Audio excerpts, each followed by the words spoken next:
Vamos resolver mais um problema aqui envolvendo a condução transiente. Temos aí um longo eixo de aço que passa então de 20 mm de diâmetro, passa por um forno para o tratamento térmico, onde a temperatura do ar é 900 Kelvin, o H é 50 watts metro quadrado Kelvin, e essa temperatura inicial do centro do eixo é 300 Kelvin, determina o tempo necessário para o centro do eixo atingir 890 Kelvin. Okay? Bom, esse problema aí ele falou um longo eixo, a gente vai ter dificuldade então aí de usar o método da capacitância global, porque a gente não consegue avaliar aí, um bio, não consegue calcular aí a área e o volume do eixo. Ok? Bom, podemos então obter as nossas propriedades, a temperatura média, né? É a média entre os 900 aí, que é a temperatura máxima que o eixo pode atingir. 300, né? Vai ser 600 Kelvin. Se eu for então lá na tabela A3, né? Eu vou obter então as propriedades deste aço, né? Aqui eu tenho então condutividade térmica e o CP a 600 Kelvin. E aqui eu vou ter então a densidade, né? Essa aqui é a nossa tabela A3.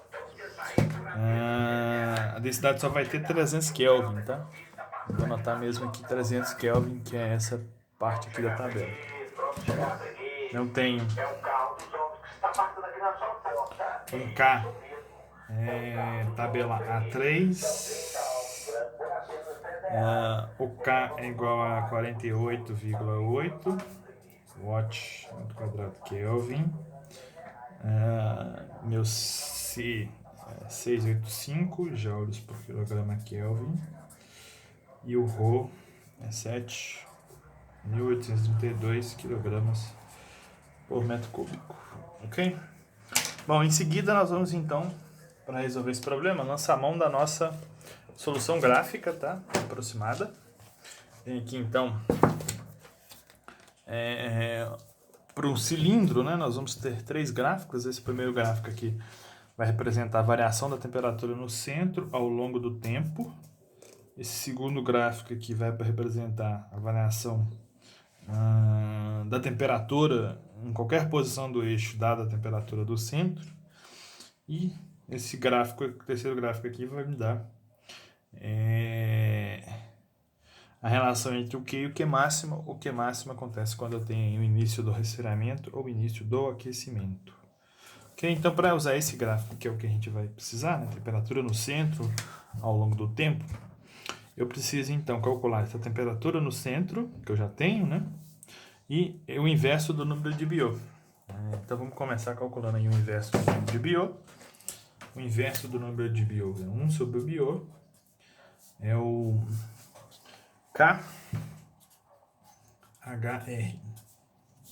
O K vale então 48,8, nosso H vale 50 e o R vale 20 milímetros de diâmetro, né? Então o meu R vale 0,1.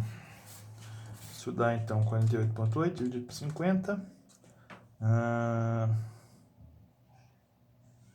dividido por 0,01. Dá 97,6, esse é o inverso aí do número de Biot. O que mais que nós vamos precisar? Nós vamos precisar da temperatura adimensional do centro, né? Que é a temperatura do centro, menos a temperatura do fluido, dividido pela temperatura inicial, menos a temperatura do centro. Eu tenho então aqui a temperatura do centro, eu quero que seja 890 menos 900 dividido por 300, que é inicial, menos 900. E o θ zero ali, então será 890 menos 900 dividido por 300 menos 900. Dá 0,666.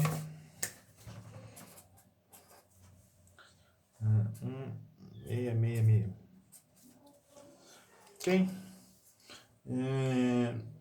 Bom, então vamos olhar aqui no nosso gráfico quanto que vale o nosso tempo adimensional.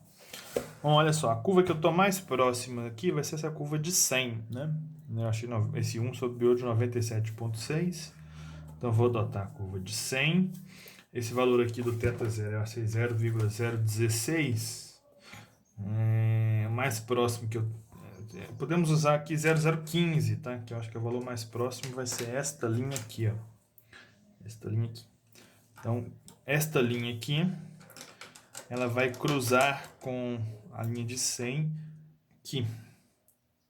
Que vai me dar, então, algo entre 150 e 250. Tem, então, aqui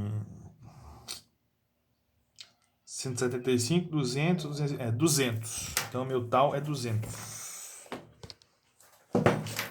Então, do gráfico, nós vamos obter aí que um tal é aproximadamente 200. Ok? O tal, então, para este caso, vale o alfa vezes o t dividido pelo r ao quadrado. Ok? O alfa, nós podemos calcular, ele vale o K sobre ρc. Então, eu tenho 48,8 dividido pelo 7.832 vezes 685. Então, dá 48,8 dividido por 7.832 vezes 685. Isso dá, então, 9,09 vezes 10 a menos 6. Vezes 10 a menos 6 metros quadrados por segundo. Bom, agora eu posso substituir meu tempo ali, né? Tempo, então, será o tal vezes o r ao quadrado dividido pelo alfa. Então, temos aí 200 vezes o raio, que é 0,01 ao quadrado, dividido, então, por 9,09 vezes 10 a menos 6. Ok? Isso dá um tempo, então, de 200 vezes 0,01 ao quadrado dividido por aquele valor. Dá 2.198,7. 2.198,7 segundos, ou, né, se eu dividir aí por minutos, né?